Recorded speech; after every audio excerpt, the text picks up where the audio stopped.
ഊട്ടിയിൽ കണ്ടിരിക്കേണ്ട പ്രധാന 10 സ്ഥലങ്ങളെ പറ്റിയുള്ള എൻ്റെ വീഡിയോയുടെ രണ്ടാമത്തെ വീഡിയോ ആണിത്. ഇതാണ് സെന്റ് സ്റ്റീഫൻസ് ചർച്ച്. പൂർണ്ണമായും ബ്രിട്ടീഷുകാർ പണിത ഒരു ആർക്കിടെക്ചറൽ മാർവലാണ് ഈ ചർച്ച്. ഈ ചർച്ച് സ്ഥിതി ചെയ്യുന്നത് ഊട്ടിയിലെ ടൗണിൽ തന്നെയാണ്. അതുകൊണ്ട് ഇവിടേക്ക് എത്താൻ വലിയ ബുദ്ധിമുട്ടുണ്ടാവില്ല.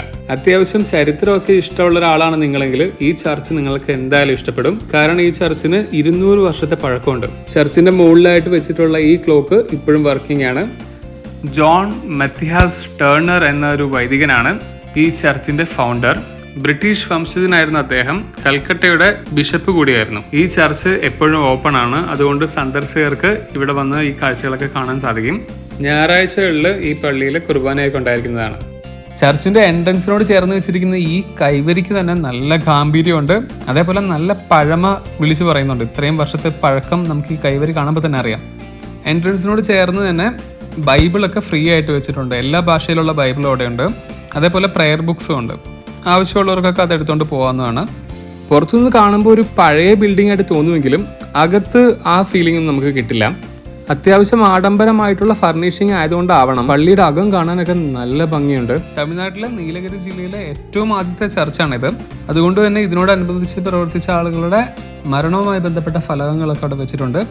അതൊന്നൊന്നുമല്ല, പല ഫലകങ്ങൾ പലയിടത്തായിട്ട് ഈ ചർച്ചിൽ കാണാം. ഈ പള്ളിയുടെ അകം കാണുമ്പോഴേ അറിയാം ഒരുപാട് തടി ഉപയോഗിച്ചിട്ടാണ് ഈ പള്ളി പണിതിട്ടുള്ളത്. ഈ പള്ളിയുടെ സിംഹഭാഗവും പണിതിട്ടുള്ളത് ടിപ്പു സുൽത്താന്റെ ശ്രീരംഗപട്ടണത്തെ കൊട്ടാരത്തിൽ നിന്ന് കൊണ്ടുവന്ന തടി ഉപയോഗിച്ചാണ്. ജാതി മതഭേദമന്യേ എല്ലാവർക്കും ഈ പള്ളി വന്ന് കാണാവുന്നതാണ്. ഞാൻ പറഞ്ഞ പോലെ പാരമ്പര്യവും ചരിത്രവും ഒക്കെ ഇഷ്ടപ്പെടുന്ന ആളുകൾക്ക് ഇത് ശരിക്കും എൻജോയ് ചെയ്യാൻ പറ്റും. ഇത് പള്ളിയുടെ ബാൽക്കണിയാണ്. ഏകദേശം 200 വർഷങ്ങൾക്ക് മുമ്പ് പണിത ബാൽക്കണി. ഇപ്പോഴും നല്ല പ്രൗഢിയോടെ തന്നെ നിൽക്കുന്നുണ്ട്. ഇതാണ് പള്ളിയുടെ അൾത്താര. നിങ്ങൾ ഈ വീഡിയോയിൽ കാണുന്ന പോലെ വളരെ മനോഹരമായിട്ടാണ് ഈ അൾത്താര ക്രമീകരിച്ചിട്ടുള്ളത്. അല്പസ്വല്പം ഹിസ്റ്ററിയൊക്കെ ഇഷ്ടമുള്ള ആളാണ് ഞാൻ. അതുകൊണ്ട് എനിക്കിത് ശരിക്കും ഒരു കൗതുകമായിട്ടുള്ള കാഴ്ച തന്നെയായിരുന്നു.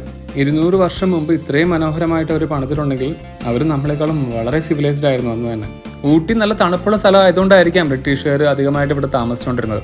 ഇനി എനിക്കിവിടെ കാണിക്കാനുള്ളത് ഇവിടുത്തെ ഒരു ആർട്ട് വർക്കാണ്. എന്നെ ഏറ്റവും അത്ഭുതപ്പെടുത്തിയ ഇവിടുത്തെ 4 ആർട്ട് വർക്ക്. അതിലൊന്നാണിത്. ഇതൊരു ഡ്രോയിങ് ആണ്. ദ ഗുഡ് ഷെപ്പേർഡ് എന്നാണ് ഈ ഡ്രോയിങ്ങിന്റെ പേര്. ചില്ലിൽ തീർത്ത ഡ്രോയിങ് ആണിത്. 1864 ഈ ഡ്രോയിങ് പണിതിട്ടുള്ളത്. ഇത് വേറൊരു ഡ്രോയിങ് ആണ്.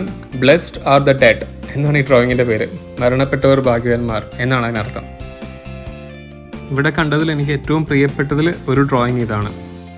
വളരെ മനോഹരമായിട്ടുണ്ട്. ഇതിലൂടെ ലൈറ്റൊക്കെ പാസ് ചെയ്യുമ്പോൾ പ്രത്യേക ഭംഗിയാണ് ഇത് കാണാൻ. യേശുക്രിസ്തുവിന്റെ ജനനവുമായിട്ട് ബന്ധപ്പെട്ട ഒരു ഡ്രോയിങ് ആണിത്. ഇങ്ങനെ ചരിത്രമൊക്കെ ഇഷ്ടമുള്ളവർക്ക് ഈ ചർച്ച് ഒരിക്കലും ഒന്ന് വിസിറ്റ് ചെയ്ത് നോക്കാവുന്നതാണ്.